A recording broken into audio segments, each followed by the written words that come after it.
Hello friends, welcome back आपके अपने channel में, आर्मी लवर चैनल में। तो आप लोगों को पता ही है, हम लोगों ने इंग्लिश की सीरीज, इंग्लिश ग्रामर की सीरीज शुरू की हुई है, जिसमें हम लोगों ने नाउन, प्रोनाउन, एडजेक्टिव, वर्ब भी पढ़ लिया है। तो जो हमारा आज का टॉपिक है पार्ट ऑफ स्पीच का, वो है एडवर्ब। ठीक है, अभी देखो हमारे पास क्या है, एडवर्ब है ना। एडवर्ब, इसके नाम से कुछ समझ नहीं आ रहा है क्या? एडवर्ब मतलब एड प्लस वर्ब, है ना। एडवर्ब मतलब जो हमारा वर्ब है उसमें जो मीनिंग, कुछ और एडिशन अगर हम लोग करते हैं। अगर हम लोग पूछे वर्ब क्या है, भाई वर्ब हमारा काम है। अच्छा, एक चीज और, हमें अगर कोई सेंटेंस बनाना हो, है ना, तो हमें क्या चाहिए होता है? एक सेंटेंस बनाने के लिए हमें क्या चाहिए होता है? Subject plus verb. हमें क्या चाहिए होता है? एक, इसको थोड़ा साफ कर लेते हैं, सब्जेक्ट प्लस वर्ब, है ना। ये तो चलो हमें जरूरत नहीं है, हमारा तो सेंटेंस बन गया, हमें अभी और किसी चीज की जरूरत नहीं है।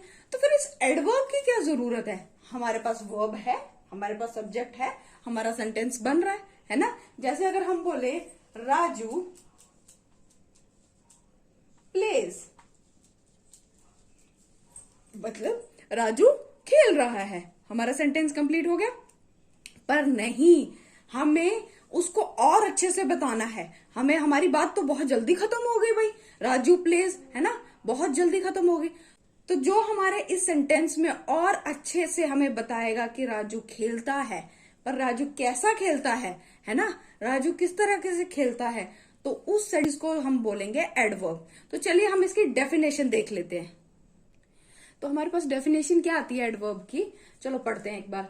An adverb is a word that adds to the meaning of verb, an adjective और अनदर एडवर्ब। मतलब एक एडवर्ब ऐसा वर्ड है जो हमारा मीनिंग और ऐड करता है, किसमें? वर्ब में, या फिर किसी एडजेक्टिव में, या किसी और एडवर्ब में, है ना। तो चलो इसको एक एग्जाम्पल की तरह समझते हैं। Nandini is a very soft spoken girl. ठीक है, हमारे पास यहाँ क्या है? नंदिनी क्या है हमारे पास? सब्जेक्ट। क्या है नंदिनी हमारे पास? सब्जेक्ट। ठीक है, सॉफ्ट क्या हो गया? स्पोकन क्या हो गया हमारे पास? वर्ब। ठीक है, स्पोकन क्या हो गया हमारे पास? वर्ब। पर नंदिनी बहुत सॉफ्टली बात करती है, बहुत आराम से बात करती है। नंदिनी बात करती है, सेंटेंस ऐसे हो सकता था, पर नंदिनी बहुत आराम से बात करती है, सॉफ्टली बात करती है, तो ये हमारा क्या हो गया? एडवर्ब। जो हमारे जो सेंटेंस है उसमें और मीनिंग, जो हमारा वर्ब है उसमें और मीनिंग ऐड करता है। चलो, ये तो हो गया हमारे पास सेंटेंस था। चलो देखो, राहुल प्लेज, राहुल खेलता है। राहुल, ये तो हमारे पास सेंटेंस हो गया। बट अगर हम बोले राहुल प्लेज नाइसली, मतलब राहुल अच्छा खेलता है, तो ये क्या हो गया हमारे पास? सब्जेक्ट। ये क्या हो गया हमारे पास? वर्ब। और ये क्या हो गया हमारे पास? एडवर्ब। क्या हो गया हमारे पास? एडवर्ब। ठीक है, तो ऐसे ही जब हमारे सेंटेंस का जब मतलब है वो और अच्छे से निखर के आता है, उसको हम लोग एडवर्ब बोलते हैं। जैसे द रेस फिनिश्ड, ये आपके पास एक सेंटेंस हो गया। रेस फिनिश, रेस क्या हो गई? खत्म हो गई। पर अगर हम बोलेंगे the race finish too quickly, मतलब रेस बहुत जल्दी खत्म हो गई, है ना। फिनिश हो गया हमारा वर्ब, रेस हो गया हमारा सब्जेक्ट, और ये हो गया हमारा एडवर्ब। आई होप आपको इतना क्लियर हो गया कि एडवर्ब क्या होता है। एडवर्ब वो वर्ड्स होते हैं जो हमारे वर्ब में, एडजेक्टिव में, या किसी और एडवर्ब में हमारा और मीनिंग ऐड करते हैं, मतलब उसको और अच्छे से हमें बताते हैं। जैसे था हमारे पास Nandini is very soft spoken girl, Nandini बात तो करती है पर कैसे करती है? बहुत आराम से करती है। राहुल प्लेज, मतलब राहुल खेलता है, पर कैसे खेलता है? अच्छे से खेलता है, मतलब नाइसली खेलता है। द रेस फिनिश्ड, रेस खत्म तो हो गई, पर कैसे? रेस बहुत जल्दी खत्म हो गई।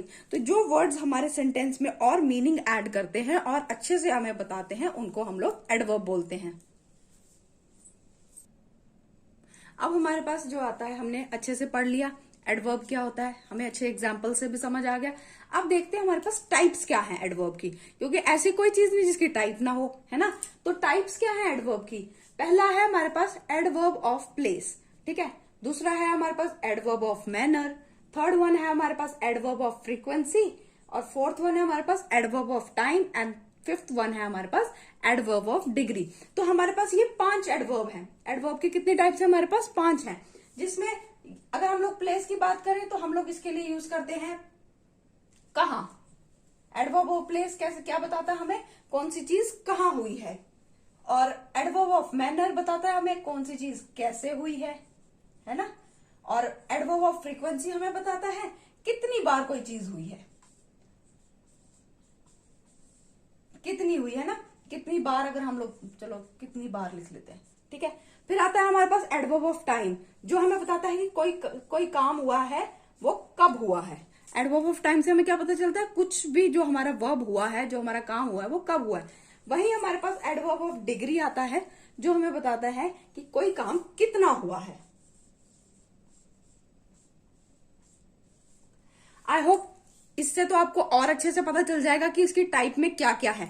एडवर्ब ऑफ प्लेस में हमें पता चलता है कि कोई हमारा काम हुआ है, कोई हमारा वर्ब हुआ है, कोई एक्शन हुआ है, वो कहाँ हुआ है, ठीक है। एडवर्ब ऑफ मैनर में हमें पता चलता है कि कोई काम हमारा हो रहा है वो कैसे हो रहा है, उसका तरीका क्या, मैनर मतलब उसका किस तरीके से वो हुआ है। एडवर्ब ऑफ फ्रीक्वेंसी में हमें पता चलता है कि कोई काम हुआ है वो कितनी बार हुआ है। एडवर्ब ऑफ टाइम में पता चलता है कि कोई काम हुआ है वो कब हुआ है। एडवर्ब ऑफ डिग्री में पता चलता है कि वो कोई काम भी हो रहा है हमारा वो कितना हुआ है ना। तो चलो अभी हम इसको थोड़ा डीपली पढ़ते हैं। तो हमारे पास जो पहली टाइप है एडवर्ब की, वो है एडवर्ब ऑफ प्लेस, ठीक है। जैसे मैंने आपको बताया कि हम लोगों को पता चलता है कि एडवर्ब ऑफ प्लेस में हमें क्या पता चलता है कि कोई भी हमारा काम हुआ है वो कहाँ हुआ है ना। इससे हमें क्या पता चलता है कि कोई भी हमारा काम हुआ है वो कहाँ हुआ है। तो देख लेते हैं हमारे पास डेफिनेशन क्या है इसकी। हमारे पास डेफिनेशन है an adverb of place shows where an action is done. मतलब एडवर्ब ऑफ प्लेस हमें बताता है कि जो हमारा काम हो रहा है, जो हमारा एक्शन हो रहा है वो कहाँ हो रहा है ना। तो चलो थोड़ी सी एग्जाम्पल्स के साथ आपको और अच्छे से समझाती हूँ। एडवर्ब ऑफ प्लेस में कौन कैसे वर्ड्स आते हैं, है ना। जैसे हेयर, हेयर मतलब यहाँ, बैक, बैक मतलब पीछे। हमें हर जो भी हमारा वर्ड होगा उससे हमें किसी जगह के बारे में पता चलेगा। जैसे हमारे पास है आउटसाइड, आउटसाइड मतलब बाहर, है ना। इंडोर, इंडोर मतलब घर के अंदर, है ना। और नियरली, नियरली मतलब पास में। तो जो ऐसे वर्ड्स होते हैं वो आते हैं एडवर्ब ऑफ प्लेस में, जिनसे हमें किसी जगह के बारे में कि कोई चीज कहाँ हुई है, कोई एक्शन कहाँ हुआ है उसका पता चलता है। अब देखिए हमारे पास कुछ और एग्जाम्पल्स हैं। क्या है, my friends home is near by the station. मतलब मेरे फ्रेंड का घर स्टेशन के पास है। तो हमें कैसे पता चला कि उसका घर कहाँ पे है? हमें कहाँ से पता चला? हमें इस वर्ड से पता चला कि नियर बाय से हमें पता चला कि उसका घर स्टेशन के पास है। हमें कहाँ से पता चला? हमें नियर बाय वर्ड से पता चला। वैसे ही हमारा नेक्स्ट है, there was a rat in the deep end but we got him. मतलब कहाँ पता चला रैट कहाँ था? देयर से, कि वहां पे एक रैट था डीप एंड पे, पर हमने उसको पकड़ लिया। नेक्स्ट वन देखते हैं, the cab will arrive here at 9 AM। उसने क्या बोला, जो हमारी कैब है वो आएगी, कब आएगी? यहाँ पे हेयर, हेयर मतलब यहाँ आएगी, कब आएगी? 9 AM में आएगी, ठीक है। फिर आता है हमारे पास, Devi lost her balance and trembled down the stairs. मतलब डाउन जो हमारा वर्ड है, देवी लॉस्ट हर बैलेंस मतलब देवी ने अपना संतुलन खो दिया। और ट्रेम्बल्ड मतलब वो स्टेयर्स से नीचे गिर पड़ी, रोल डाउन हो गए, स्टेयर से नीचे गिर पड़ी। तो हमें कहां से पता चला कि वो कहां से कहां गिर गई? हमें पता चला डाउन वर्ड से। तो जो ऐसे वर्ड्स होते हैं जिनसे हमें प्लेस के बारे में पता चलता है वो हमारा एडवर्ब ऑफ प्लेस में आते हैं। आई होप फ्रेंड्स आपको इतना क्लियर होगा और जो भी हमारी वीडियोस हैं वो आपको अच्छे से समझ आ रही होंगी। नेक्स्ट जो हमारी आगे की टाइप्स हैं एडवर्ब की वो हम अपनी नेक्स्ट वीडियोस में करेंगे। तो आई होप आपको ये सब समझ आ रहा हो। हमारे जो फ्रेंड्स हमारे नए हैं इस चैनल पे, वो प्लीज हमारे चैनल को सब्सक्राइब कीजिए, लाइक कीजिए और ज्यादा से ज्यादा शेयर कीजिए। और जो आप लोगों को समझ नहीं आता है वो आप लोग कमेंट करके हमें पूछ सकते हैं। हम हर एक कमेंट को पढ़ते हैं और उसका जवाब भी देते हैं। Thank you.